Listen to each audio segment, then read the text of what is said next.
목포시 의회 후반기 구성 파행, 목포 민주당 내 갈등을 여실히 드러냈습니다. 반대 의원들을 색출하자는 목소리까지 공공연히 나왔습니다. 지난해 적발된 음주운전 혐의로 재판을 받고 있는 목포시 의원. 민주당이 모른 채 상임위원장 후보로 낙점했는지 의문입니다. 장마철마다 노후 아파트 주민들이 빗물 누수로 고통받고 있습니다. 화재 위험까지 우려되고 있습니다. 김대중 전남교육감이 민선 8기 취임 2주년을 맞아 인공지능이 도입된 2030 교실 추진을 후반기 핵심 과제로 꼽았습니다. 여러분 안녕하십니까? 목포 MBC 뉴스데스크입니다. 목포 민주당발 목포시 의회 후반기 원구성 파행과 관련한 뉴스 오늘도 이어가겠습니다. 박효상 의원이 의회 도중 음주운전 적발 사실을 털어놓은 가운데 의회 직후 민주당 내에서는 반대표 의원들을 색출해 징계하자는 황당한 주장까지 공공연하게 오갔습니다.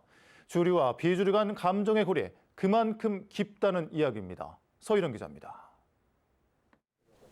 후반기 원구성을 위해 소집된 목포시의회 본회의 폐회 직후 부의장 선거에서 고배를 마신 김관호 의원과 관광경제위원장 선거에서 쓴잔을 맛보게 된 박효상 의원은 서로를 격려했습니다. 김 의원은 부의장 선거에서 전체 22석 표 가운데 반대 12표로 과반 반대를 받았고 박 의원은 찬반 11표씩 동수로 문턱을 넘지 못했던 상태. MBC 취재진이 박 의원과 대화하고 있던 상황에 아랑곳하지 않고 김 의원은 자신의 거친 감정을 숨김없이 드러냈습니다. 반대표를 던진 같은 당 소속 의원을 찾아내서 모두 벌해야 한다고 말한 겁니다. 이거는 무슨 위기 삼아서 색출해가지고 다 징계처럼 나가고 피한다. 목포시의회 22개 의석 중 과반을 차지하고 있는 목포 민주당. 민주당 소속 8명 의원들이 민주당이 정한 후보에게 찬성표를 준다는 당론을 어기고 자율투표에 나서면서 목포 민주당의 내용이 표면화됐습니다. 실제 목포시의회 안팎에서 초선 의원으로 구성된 목포 민주당 주류 5인방, 이른바 독수리 5형제가 존재한다는 소문이 무성하고 재선급 이상의 주류 의원도 서너 명으로 분류되고 있습니다.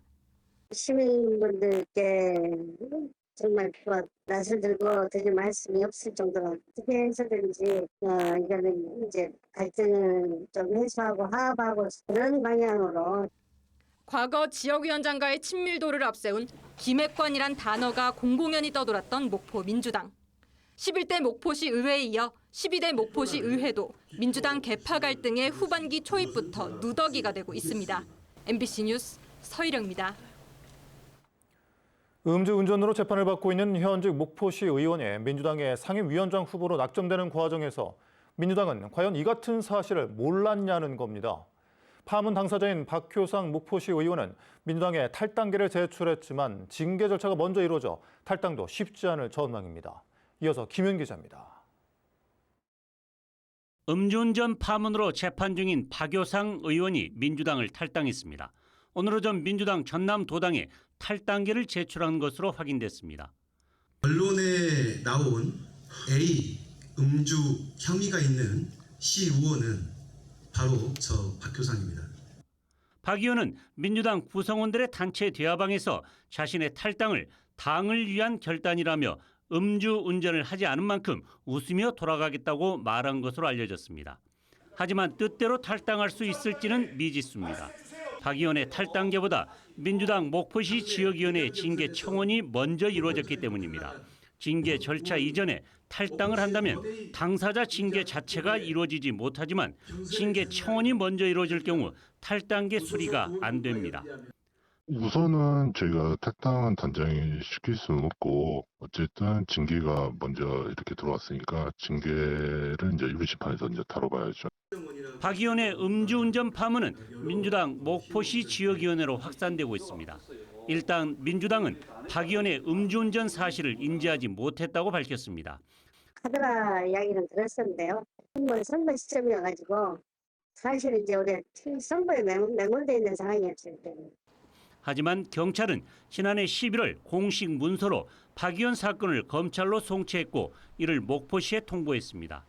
목포시는 시의회에 이 내용을 전달했고 시의장과 부의장은 윤리특위 개최 여부를 고심한 것으로 확인됐습니다. 문차복 전임 의장은 민주당에 이 사실을 알리지는 않았다고 하지만 민주당이 진짜 몰랐다면 더욱 큰 문제라는 지적이 나오고 있습니다. 시의회 의장과 부의장, 의회 사무국, 목포시 감사실이 아는 사실을 지역구 국회의원만 몰랐다는 결과로 귀결되기 때문입니다. 한편 목포시의회는 오는 9일 아직 채우지 못한 부의장과 한개 상임위원장 선출에 나섭니다. 이에 앞서 민주당이 상임위원장 후보를 출연해야 하는데 이미 표면화된 갈등 속에 어떤 결론을 낼지 시민들의 눈이 쏠리고 있습니다. MBC 뉴스 김윤입니다. 다음 뉴스입니다. 전라남도가 국립의대와 대학병원 신설 정부 추천을 위한 용역을 주관할 기관을 최종 선정하고 계약을 체결했습니다. 이번 용역을 담당하는 기관은 의료와 교육 분야 등 전문 컨설팅 경험이 있는 글로벌 컨설팅사인 에이티커니 코리아와 대형 로펌인 지평으로 구성됐습니다. 전라남도는 용역 착수금으로 9억 5천만 원의 30%인 2억 8천만 원을 지급했으며 용역 착수 보고회를 시작으로 오는 10월까지 의대 설립 대학을 정부에 추천할 방침입니다. 장마철 시름이 더 깊어지는 이들이 있습니다. 바로 노후 아파트 주민들인데요. 빗물 누수가 심해 집집마다 곰팡이에 화재 위험까지 도사리고 있습니다. 장마철이 되면 그야말로 공포를 느낀다고 하는 주민들을 김규희 기자가 만나봤습니다. 주말 동안 100mm 가까운 많은 비가 내린 목포 시내 한 주상복합 아파트. 꼭대기층인 6층 집안에 들어가 보니 천장에서 물이 뚝뚝 흐릅니다. 바로 위층 옥상에 고인 장맛비가 아래층으로 줄줄 새는 겁니다. 떨어진 빗물로 바닥이 흥건하고 방안 가득 곰팡이가 피면서 악취가 진동합니다. 6년 전 이 집을 장만했던 50대 집주인은 도저히 살 수가 없다며 입주 한 해 만에 이사를 나갔습니다. 거기 살다가 죽죠. 곰팡이에. 그리고 빗물이 뚝뚝 떨어지는데 어떻게 살겠어요. 모든 게 막 냄새나고 습하고 비만 오면 늘 새고. 같은 층에 살던 80대 이웃도 끝까지 버티다 석 달 전 결국 사는 곳을 옮겼습니다. 빗물이 전선에 스며들면서 누전으로 불꽃이 튀는 등 화재 위험에도 노출돼 있기 때문입니다. 등이 있던 자리에 물이 뚝뚝 떨어지면서 스파크가 일어났어요. 위험했죠. 불 날까 봐. 그래서 바로 그냥 새벽에 이렇게 옮겨드리고. 지난 1957년 지어져 햇수로 50년 된 낡은 아파트. 수십 년 세월을 버티지 못한 채 곳곳에 금이 가고 누수 등의 문제가 터지면서 사람들이 떠나고 있습니다. 이제는 전체 47가구 가운데 절반가량인 24가구, 28명만 상시 거주하고 있습니다. 이곳에서 30년 가까이 살고 있는 70대 주민도 이웃을 하나둘 떠나보내고 남아 새는 빗물에 임시 방편으로 대야를 놓고 버티고 있습니다. 물이 새고 있으니까 잠이 안 오라 그래. 저 남편도 없이 나 혼자니까 무섭잖아. 그러니까 장마만 아니면 그렇게 많이는 안 새니까 버텨볼 텐데 장마에 계속 새면 어떻게 하냐고. 전남 지역에 오는 12일까지 많은 장맛비가 내릴 것으로 예보된 가운데 노후 아파트 주민들의 불안감은 날이 갈수록 커지고 있습니다. MBC 뉴스 김규희입니다. 김대중 전남교육감은 취임 2주년 기자회견을 통해 K-에듀 선두 주자로 발돋움하겠다고 밝혔습니다. 내년부터 인공지능을 도입하는 2030 교실을 구축해 전남교육의 새로운 100년을 설계하겠다고 강조했습니다. 신광하 기자입니다. 김대중 교육감은 지난 2년을 지역과 협력한 공생의 교육 생태계 구축에 매진한 기간이었다고 소회를 밝혔습니다. 아침 간편식 제공과 학생 교육수당 지급, 글로컬 미래교육 박람회 성공 개최, 교육발전 특구 7곳 지정이 성과라고 강조했습니다. 떠나는 사람이 늘어나 지역소멸 위기가 고조되고 있는 우리 전남을 바꾸기 위해서는 획기적인 변화가 필요했습니다.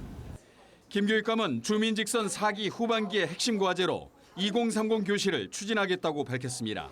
2030 교실은 언제 어디서 누구든지 학습이 가능하고 확장하는 개념으로 내년부터 AI 교실과 지능형 과학실 등이 통합된 학습 공간입니다. 내년 9월 도입될 전남교육 AI 빅데이터 플랫폼을 기반으로 질문이 배움으로 이어지는 학생 주도형 키움 수업도 강화될 예정입니다. 교사가 수업에 집중하도록 업무 경감을 위한 노력도 병행하는 한편 학교 예산 확대를 통해 학교의 자율성을 강화하겠다는 방침도 밝혔습니다. 학교 감사 시스템 개선으로 업무를 경감하고 학교 기본 운영비 확대와 학급 운영비 연차별 증액으로 자율성을 강화하겠습니다. 김대중 교육감은 학령 인구 감소와 기후변화 위기, 교육 격차 문제를 공생의 관점에서 해결하겠다고 밝혔습니다. 또 지역 소멸 대책으로 학생 교육 수당을 지자체와 연계해 내년부터 22개 시군 전 지역에 월 10만 원씩 중학생까지 지급하는 안을 정부와 협의하고 있다고 말했습니다. 전남 교육의 최대 현안인 학생 수 감소와 작은 학교 문제에 보다 적극적으로 대처해 작은 학교가 K-에듀의 모델이 될 수 있도록 하겠다고도 했습니다. MBC 뉴스 신광하입니다. 전남도와 목포대는 오늘 목포대 70주년 기념관에서 전남 글로벌 혁신 포럼 발대식을 갖고 대학과 지자체, 산업체의 공동 협력체를 구축하는 데 협력하기로 했습니다. 김현우 전남지사와 송하철 목포대 총장의 공동대표를 맡은 포럼에는 지역 국회의원과 지자체장, 의회 의장, 경제계 대표 등이 고문과 위원으로 참여해 지역 혁신을 주도할 지역 인재 양성을 통해 지역 소멸 위기를 타개할 각종 사업을 진행할 예정입니다. 해남군과 광주과학기술원은 오늘 업무 협약을 맺고 지역 인재 교육과 육성을 위해 공동 협력하기로 했습니다. 명현관 해남군수와 임기철 지스트 총장이 서명한 협약에 따라 두 기관은 해남군 교육발전 특구 선정을 위해 공동 협력하고 인공지능과 메타버스 분야 등 교육과 기술 협력, 정부의 4차 산업 관련 공모 사업에 공동 참여할 예정입니다. 친환경 조선해양산업을 이끌 목포대 SMR 선박연구소 개소식과 포럼이 오늘 목포대 70주년 기념관에서 열렸습니다. SMR 선박연구소는 소형 모듈 원자로로 추진하는 선박의 설계와 제작, 운영 등 핵심 연구를 통해 기술적 문제를 해결하고 조선산업 전반의 경쟁력 강화와 친환경 조선해양산업 혁신을 선도해 나갈 예정입니다. 목포대 SMR 선박연구소 개소식에는 한국수력원자력 황주호 사장과 선박해양플랜트 연구소, 국제선급회사, 국내 조선기업체 임원들이 참석해 연구소 설립을 축하했습니다. 전남 청년 활동가들의 문화 교류를 위한 2024 청년 문화기획자 프로젝트 전남 청년 네트워크 파티가 목포 문화도시센터 일원에서 열렸습니다. 전남에 거주하는 청년 등 120여 명이 참여한 이번 행사에서는 청년들이 자신들의 활동 이야기를 전시하는 자기 전시들이 공개됐으며 공연과 체험 행사 등이 이어졌습니다. 노조 탄압 중단과 공정 배차 등을 요구하며 파업 중인 화물연대 광주지역본부 목포지부 조합원들이 사측의 대체 인력 투입을 막아서던 중 경찰과 충돌했습니다. 영암경찰서는 이들이 휴스틸 대불 공장 앞 도로에서 차량 진입을 막아 기동대 200여 명을 투입해 제지했으며 이 가운데 조합원 2명을 집회 및 시위에 관한 법률 위반으로 연행했다고 밝혔습니다. 노조는 발주사 휴스틸의 운송사 신한코스메틱이 화물 노동자 블랙리스트를 작성해 조합원 일부를 배차 배제시켰다며 해당 간부 2명이 다른 업무에 배정될 때까지 파업을 이어간다는 입장입니다. 목포경찰서는 도로에서 여성을 추행하고 달아난 외국인을 지나가던 시민의 도움으로 현장에서 검거했다고 밝혔습니다. 검거된 외국인은 어제 오후 6시쯤 목포시 산정동의 한 도로에서 피해자의 신체를 추행한 혐의를 받고 있으며 검문에 나선 경찰에 쫓기던 중 인근을 지나던 초등학생의 도주로를 막으면서 현장에서 체포됐습니다. 광양만권 경제자유구역청의 신임 청장 공모에 난항을 겪으면서 당분간 청장 공백 사태가 이어질 전망입니다. 전라남도는 지난 4월 광양경제청장 공모에 지원자가 1명에 불과해 재공모에 나섰고 지난달 6명의 지원자 가운데 3배수를 압축했지만 이 중에도 적임자가 없었다며 곧바로 세 번째 공모 절차를 진행하고 있습니다. 경제청은 송상락 전 청장이 어제 퇴임함에 따라 선양규 행정개발본부장이 청장 대행을 맡아 업무 공백을 최소화하고 있으며 신임 청장 임명까지는 앞으로 2달가량 더 소요될 것으로 내다보고 있습니다. 전라남도는 의료 취약계층의 퇴원 후 안정적 사회 정착을 지원하는 재가 의료급여 사업을 6개 시군에서 전 지자체로 확대 시행합니다. 재가 의료급여 사업은 의료 취약계층을 대상으로 퇴원 후 집에서 의료와 돌봄, 식사와 병원 이동 등 서비스를 통합해 제공하는 사업으로 최대 2년 동안 한 달에 71만 원 상당의 필수 급여비와 냉난방 용품 등을 지원합니다. 무안 몽탄면에 있는 모구암 목조 아미타 열애 3존상에 국가지정유산 보물로 지정됐습니다. 1614년 제작된 모구암 목조 아미타 열애 3존상은 높이 186cm의 대형 불상으로 임진왜란 이후 새로운 불교 중흥의 의미를 담아 제작됐으며 좌상과 입상으로 구성된 아미타 열애 3존상이 많지 않다는 점에서 미술사적으로 중요한 의의를 가지고 있습니다.